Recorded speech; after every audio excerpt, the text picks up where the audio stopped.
Sedangkan kalau di KPK ada 3 lembaga, Bapak sekalian. KPK, Polri, Polisi, dan Kejaksaan.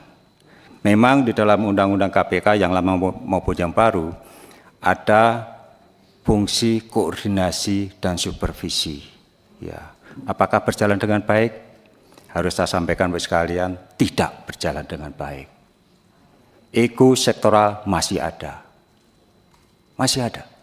Kalau kami menangkap jaksa atau menangani jaksa misalnya, tiba-tiba dari pihak kejaksaan menutup pintu koordinasi supervisi. Sulit. Mungkin juga dengan kepolisian demikian. Ya. Jadi Bapak sekalian, ini persoalan ya, persoalan ketika kita berbicara pemberantasan korupsi ke depan. Saya khawatir Bapak sekalian dengan mekanisme seperti ini, saya terus terang ya tidak yakin kita akan berhasil memberantas korupsi. Dan saya harus mengakui ya secara pribadi, 8 tahun saya di KPK kalau ditanya apakah Pak Alep berhasil, saya tidak akan sungkan-sungkan, saya gagal memberantas korupsi Bapak sekalian, gagal. Itu kan. Paling tidak kalau dilihat dari indeks persepsi korupsi, saya masih ingat tahun 2015 pertama kali saya masuk di KPK, IPK itu 34, sempat naik menjadi angka 40. Sekarang kembali lagi di titik 34. Ya. Kalau bicara IPK, masyarakat menyorot KPK pada banyak aspek lain selain korupsi yang menjadi domainnya KPK. Ya.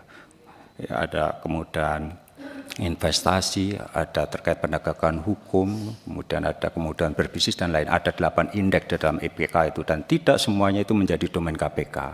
Ya. Artinya apa? Dari satu sisi ya, upaya-upaya untuk pemberantasan korupsi ya tidak dilakukan atau tidak diikuti oleh lembaga-lembaga yang lain. Ini yang kami potret Bapak sekalian ya. Tidak ada perubahan mindset kelembagaan maupun secara individual ya. Integritas terutama integritas kelembagaan dan integritas pribadi tidak banyak berubah. Ya, tidak banyak berubah ya. Jadi bahkan boleh saya sampaikan juga ya, beberapa tahun terakhir ada yang menyampaikan kondisinya ini kembali lagi sebelum reformasi atau ya parahnya seperti itu gitu kan. Orang menjadi tidak takut lagi ya melakukan korupsi ya. Dan risiko korupsi itu sangat rendah Bapak sekalian. Risiko korupsi itu sangat rendah. Ketahuannya itu kecil sekali kemungkinannya. Tidak seperti kalau investasi high risk high income. Kalau korupsi itu risikonya rendah, tapi untuk mendapatkan penghasilan tinggi gampang. Kan gitu. Belum lagi ketika ketahuan masih banyak cara untuk bisa lolos. Kan gitu. Ya. Kita tahu semua bagaimana tadi disebutkan ada beberapa case yang menyebutkan pihak-pihak tertentu ternyata juga tidak lanjut juga. Nah, ini problem kelembagaan ada 3 lembaga dan koordinasi supervisi ini sampai sekarang boleh dikatakan tidak berjalan dengan baik.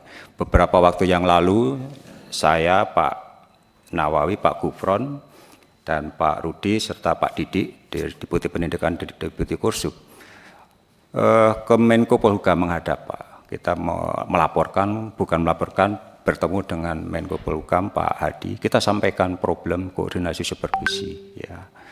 Kita sampaikan ini tidak berjalan dengan baik dan kami memohon Menko Polhukam itu untuk memfasilitasi. Ya.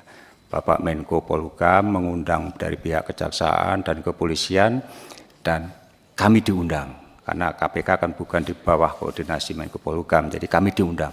Khusus bicara terkait dengan korupsi secara periodik 3 bulan lah atau 4 bulan sekali lah, khusus bicara terkait korupsi dan bagaimana koordinasi supervisi KPK dengan kejaksaan dan kepolisian, apa kendala-kendala dalam penanganan korupsi, itu yang kami sampaikan ya 3 bulan yang lalu, tapi sampai sekarang juga belum ada tindak lanjutnya. Ya mudah-mudahan nanti ke depan seperti itu mekanisme. Terus kalau kami yang harus ya turun mengundang, ego sektoral itu masih ada. Lebih pas kalau itu saya pikir dilakukan oleh Menko Polhukam dengan mengundang kejaksaan, polisi, dan kami juga diundang khusus membicarakan korupsi secara periodik. Apa kendala yang dihadapi masing-masing pihak terkait koordinasi dan lain sebagainya. Menyangkut juga kebijakan ke depan seperti apa, mungkin bisa dibicarakan di forum itu. Gitu kan.